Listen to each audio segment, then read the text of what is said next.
જય દશામાં, જય ખોડિયારમાં, જય વરોલીમાં, જય સીટુ દાદા. આજે બેન દશામાં વિષય જે બોલી રહ્યા છે તે સાંભળી લો તમે. આખી દુનિયાને દશામાં ના નડે અને આપણાને નડે, બરોબર?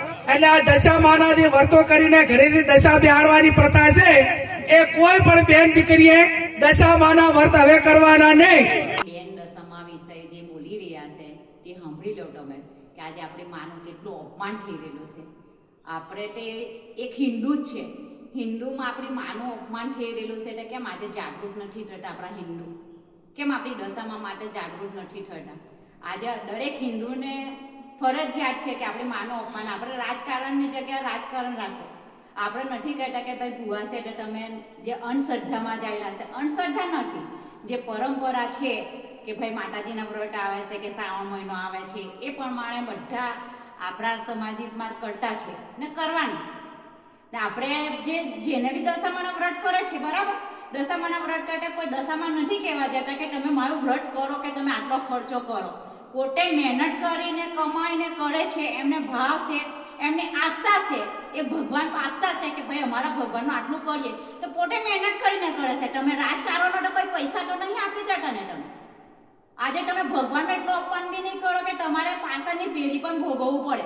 હું નથી કહેતી કે ભાઈ તમારું દશામાં ખોટું કરે, બરાબર, પણ દશામાં જે રાજાને નથી છોડ્યા કે તમે તો કંઈક નથી, મનુષ્ય થઈને એટલા બધા ઊંચે નહીં ઉડો કે ભાઈ ભગવાનનું બી અપમાન કરો. કોઈ શક્તિનું અપમાન કરો, તમને કોઈ કાયદા કાનૂન હક આપ્યો નથી. સાંભળી લેજો તમે પણ બધા. તમને કોઈ સરકારે હક નથી આપ્યો કે કોઈ દેવી દેવતાનું અપમાન કરી શકો છો. તમે એમના માટે કંઈ કરી નહીં શકતા એટલે કોઈનું અપમાન બી નહીં કરો. ને તમને કોઈ દશામાના ભક્તો એવું નહીં કહેવાતા કે તમે રાજકારણવાળા પૈસા આપી જાઓ ને અમે દશામાના વ્રત કરીએ. તમારો કોઈ હક નથી. આજ જો હિન્દુ જાગૃત નહીં થશે ને તો આપણી માતાજીનું અપમાન થયા જ કરશે. આજે જાગૃત નહીં થશે તો હજુ તમારી માતાજીનું અપમાન થશે. આજે એક બેન અપમાન કરી જાય, કાલે બીજા 2 જણ જાગશે.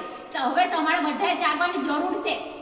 હું આજે બી બધા ભક્તોને એટલી વિનંતી કરું છું કે આપણી મા વિશે તમે સાંભળીને કેના બેસી રહ્યા છે?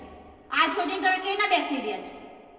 આપણે કોઈની પાસે પૈસા માંગવા ગયા કે આપણે દશામાના વ્રત કરીએ છીએ એટલે તમે મને પૈસા આપો કે મારા ખાતામાં આટલા પૈસા નાખો. આપણે જાતે મહેનત કરીએ છીએ ને જાતે કમાઈને કરીએ છીએ. આપણે માનો ઉત્સવ ઉજવીએ છીએ. તેમાં બીજાને શું લેવા દેવા? રાજકારણને શું લેવા દેવા? કોઈ દશામાં કહેવા નહીં આવતા કે તમે મારા વ્રત કરો. તમારી શ્રદ્ધા ને આસ્થા છે ને તો વ્રત કરો છો. ને એવું કંઈ નથી કે તમે 10 દિવસ 10 વર્ષ કરો ને 5 વર્ષ કરો. કયા ભગવાને તમને કીધું? તમારી આસ્થા છે કે ભાઈ માના 10 વર્ષ કરવા જોઈએ કે 5 વર્ષ કરવા જોઈએ. લોકો આજીવન કરે. તમારી તાકાત શું છે? અમારી દશામાના અપવાસ કરો ને કે 10 દિવસ નકોડા કરો, કોઈ પાણી વગર રહી શકે. તમે લઈને બતાવો રાજકારણો. આ જોની તમારી તાકાત એટલે કરો. તો મને પૂરો વિશ્વાસ છે મારી દશામાના ખોડિયારમાં પર કે તમારો બી તમારો સમય આવશે ને ત્યારે તમે પણ જોશો કે શક્તિનું અપમાન કરેલું તેનું શું પરિણામ આવ્યું છે. જય માતાજી, જય દશામાં, જય ખોડિયારમાં.